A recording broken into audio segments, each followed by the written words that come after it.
Well, it's us once again, Curtis. Yes. Another wonderful episode of What's Good, Cheyenne? Yeah, we weren't able to do this for a couple of weeks because of schedule conflicts or something. I'm not sure what Yeah, it was. yeah, like work stuff, like who, Yeah, all that. yeah. Sorry, I'm showing a house. So Yes, because this is what we do as we're doing it. No, just yeah, kidding. that tells you how the market's doing right now. It So is, it is. Things have picked up in Cheyenne. I guess we really can't complain. no. People are still wanting to move to God's country. I actually was just visiting with one of my clients, and he's like, dude, you got to get me out of Colorado. Like, I hear that too. I can't take it. Actually, I'm gonna quote you what he told me because this is good stuff. He said, "Get me out of Colorado Springs, and I will be widely happy." Traffic, the crime, the cheesy houses jammed next to each other. It's just a lousy place to live. And I told him, I was like, well, we can definitely get you into God's country. And he's like, yep, no community, everyone on disability and drive six-figure cars, just a mess of a place. Yeah. And I said, that does not sound fun. He's like, seems everyone that has ever been in a military job is now disabled for life. Every single house almost. I need out of here. So Sounds like my there you climate. go. That's from the word on the street that Yeah, people are there's a big migration pattern happening for people coming to Colorado up to Wyoming and yeah. I have a longer distance, and I think it's the longest distance. He's in Okinawa. He's military. His wife is Japanese, very little knowledge of English, so she's in for a real big culture shock. But he just bought some land, and within the next couple of years, when he's retiring from the military, he wants to organize and get a house built on this land. But he just got under contract for his land, and I thought, okay, I think that's the longest distance of having a client of mine move from someplace else to Wyoming, Okinawa. So that's crazy. yeah, Yeah, I actually did a deal back in the day from some people from in Japan. It was wild. This was back in the Wells Fargo days where Wells Fargo did like 50% of all the loans in the US. mm. Uh yeah, we had to fax the paperwork back and Oh forth. geez, ancient. Yeah. And then we had to FedEx the closing packet. And so overnight express from US to Japan is it's $400 each way. Hey, And so it got screwed up so many times that Wells Fargo ended up having to finally paying. They just paid for it because trying to do things old school. We didn't have e-sign back then. So yeah. nobody would accept e-signs. That had to be physical wet signatures. So we had to send it there. They had to sign it. And they had to go to the JAG office in Japan to get it signed to get it back over here. So it was like just crazy. Yeah, But I don't know how they did it back in the before technology. I remember my first deal, I had to chase down signatures, and I was because we had to have wet signatures too. We didn't have a DocuSign or anything, and a lot of times you didn't see your client. And if your client wanted to look at houses, they had to a lot of times come to the actual real estate office and look at a book instead of going online. So it's a lot, very different. yeah, I think it was either the first or the second year that I got in, they retired the books. Yeah, Because thank God. yeah, craziness. I'm just like, I'm just so glad that we're able to like expedite the ability to get people into houses that they love. Yeah, And nowadays with cameras and high def, 4K streaming on your phone to the yeah. person, they I might, take videos for clients all the time. yeah, they might as well be here. Yeah, So and a lot of times they are. We go on Zoom and we go through it the place live. yeah, And they say, "Open up that door over there. What's that?" So I'm walking around with the phone and doing it. And I have sold a few houses that way. yeah, it used to be where people would be like backed up or just kind of like put off by the idea of buying a house sight unseen, and now that's just the norm. Yeah, So a lot of it. Yeah, because these guys have in a contract, they have not seen the property, but they're under contract to buy it. So Yeah, it's pretty cool. I like technology has saved a lot of Whenever. girls. Yeah, I like technology when it works.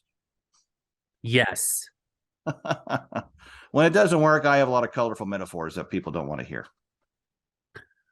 Yeah, so I think what we should talk about today is just kind of like the music scene in Cheyenne because Yeah, I think it's probably one of the most under appreciated parts of Cheyenne that we yeah, a lot of people don't know actually about it. have a pretty happening music scene when you combine Fridays on the Plaza, you combine Frontier Days, with some of the bars have live music with um with the Lincoln, you Yeah, know, we were talking and about that. I mean, we're getting big names, and then I mean the Cheyenne Civic Center. I don't even know what's going on there anymore. I feel like they've always, they've had a lot of things going on there. Let me just take a look to see if they have much happening because I know that I've checked their website a few times, and it's like pretty huge gaps in between venues. Yeah, because you talk to a lot of people in Cheyenne, they know about Cheyenne Frontier Days, but they don't know about a lot of the other stuff that's going on. And Fridays in the Plaza seems to be getting bigger. I remember a few years ago I went to it and it was okay. But now you go there, there's food vendors all over the place, and there's just you're going to run into somebody sooner or later. Yeah. So yeah, I'm just looking at their website right now, and it looks like um yeah, they have two events coming up. One in August of this year and one in September. So not a ton going on at the Cheyenne Civic Center. Well, they also at the venue of the Lincoln, don't they have comedians there too? Yeah. Yeah, so that's Yeah, we had Bob Saget here just like right before he passed away. It's had a sold out show. Like they did two shows, and both shows were sold out. It was only like $30 to go. It was like yeah, pretty expensive. And I think the Lincoln at full capacity is right around 800 people. So you can do two shows, that's 1,600 people, $30 a pop. I mean, yeah. it's a Back in nice size because it's an intimate crowd, and you can thoroughly enjoy the music without having to feel like you're, in the sea of all these people, and it's the sound is really kind of is much cleaner because it's not bouncing around off of these yeah. giant like stadiums and stuff like Yeah, that. not too long ago when I was in radio, we had comedy night vengers, but the crowd was probably not quite 100. So we usually have it at the hotel or whatever. And I think it just grew and grew and grew, and that's why radio stations can't do it anymore. So Yeah, and the big thing too is like a lot of these municipals are taking over some of these venues, and so they can just throw all kinds of money at it. Because I remember when my band was playing in Cheyenne, and we did Fridays on the Plaza, and we were under that tent, oh yeah, I remember that. and then like what was it? Right before COVID, I believe they went to the big stage, uh, Yeah. which I've when you have a big stage feel, you can get bigger acts because it's more of like they're putting some dollars and in some marketing behind Hmm. what it is they're trying to present. um we never did get a chance to play on the big stage, which I feel like I'm a little bit disappointed by that, because we had a pretty solid band. I mean, we were doing, I think at our peak, I think our best year we did like 24 gigs, um, which is a lot. So Yeah. that's gigging like every other weekend, Yeah. Two and months. sometimes two in one weekend. Yeah. So we were doing Christmas party. I mean, we were booked up for Christmas parties, weddings, uh, private events, corporate events, you name it, we did it. We had a standing gig out in Pine Bluffs, that we were out there once a month doing a gig out there, which was a lot of fun at the Naughty Pine. If you haven't been out there, it's a really nice bar for a really tiny town. Hmm. Was So it rock music or country or no, we did everything from rap, rock, old country, new country, blues. That's what you have to do in Cheyenne because everybody has a. I mean, we're a very, very eclectic group, and nobody like this is the problem with a lot of bands is that they don't have a diverse sound. So, like for us, we're kind of like we're jukeboxing it a little bit, because like Mhm. and then one time we had some people that are like, "Could you play Baby Got Back?" And I was like, we don't have like a like. So we just kind of ad libbed a Baby Got Back. It was so fun. Huh. It Well, was funny, but it was still a lot of fun. well, the people in Cheyenne like everything. 'Cause, during Frontier Days, we were getting ready to watch a country act, but in between the act, they were playing music and they were playing rock. They were playing Journey, and there's cowboys out there singing the words to Journey. They are fans of Journey as well. So, yeah, that's one of the things I like about Cheyenne is everyone listens to everything. Yeah, and people Cowboys try are to rapping. pigeonhole us as country, Yeah. because we're Wyoming, and that's the only thing they think of is country Frontier Days, and that's it. And I'm like, no, we have a much bit more diverse like personality than that. Oh yeah. Oh So yeah. Cowboys rap into their favorite songs. It's not very rare. you want to hear something funny? So there was a show on TV called I think it was called the Next Greatest Songwriter, Mm-hmm. and they picked the best greatest songwriters from each state.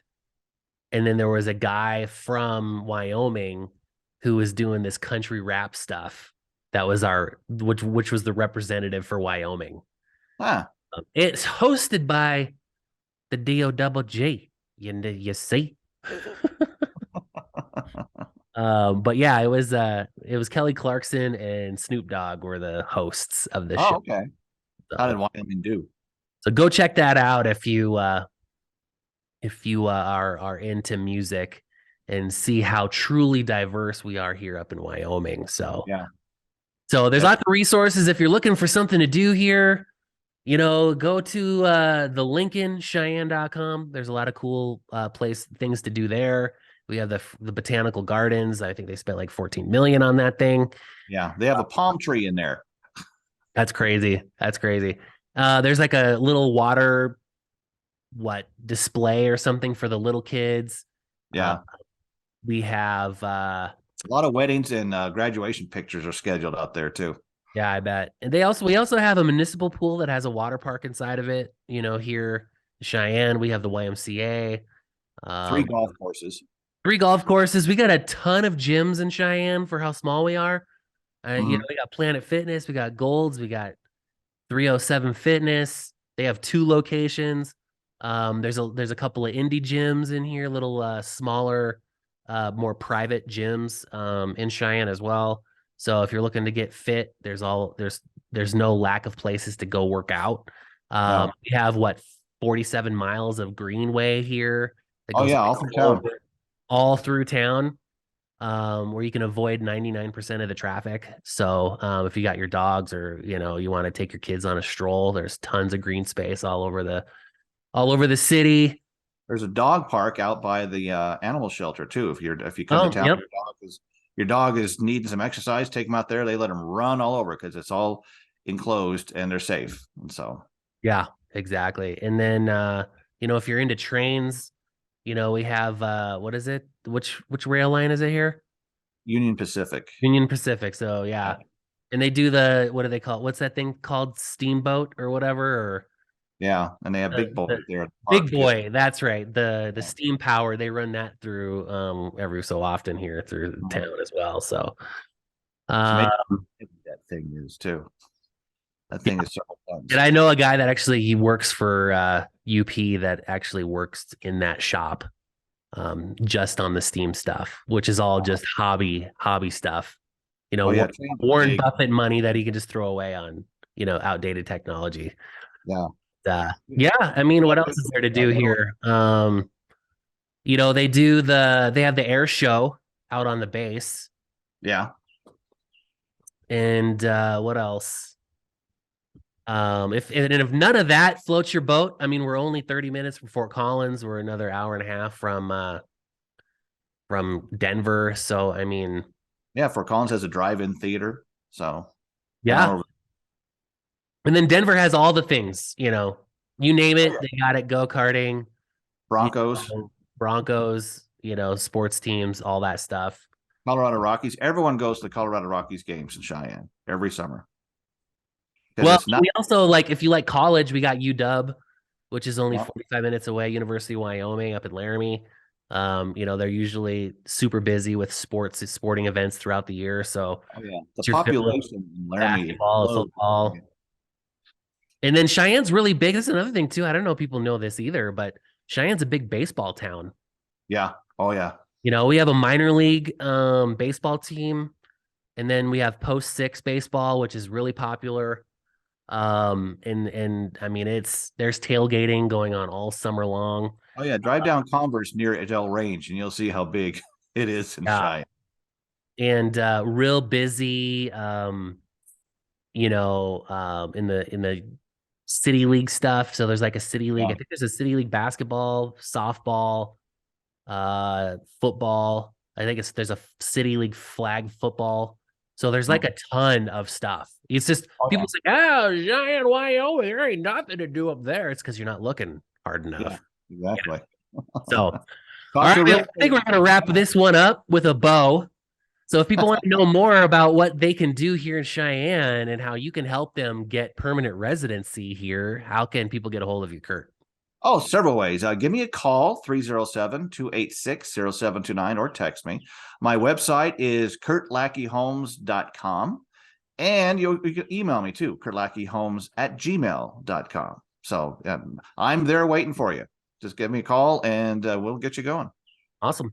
And if you guys want to know what's going on in my world, you can check me out on my YouTube channel at JP Fluellen, or you can DM me on all the social media sites, Instagram, Facebook, TikTok, all those places, just JP Fluellen. And if you want to just get a hold of me directly, just call me at 307-772-1184 or just shoot me a text. And that will do it for this round of What's Good, Cheyenne? Just in time for summer. Oh, yeah. We'll catch you guys next time. Peace.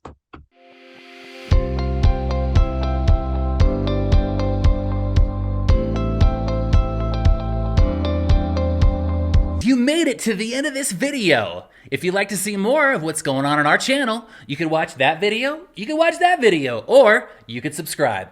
Catch you next time. Peace.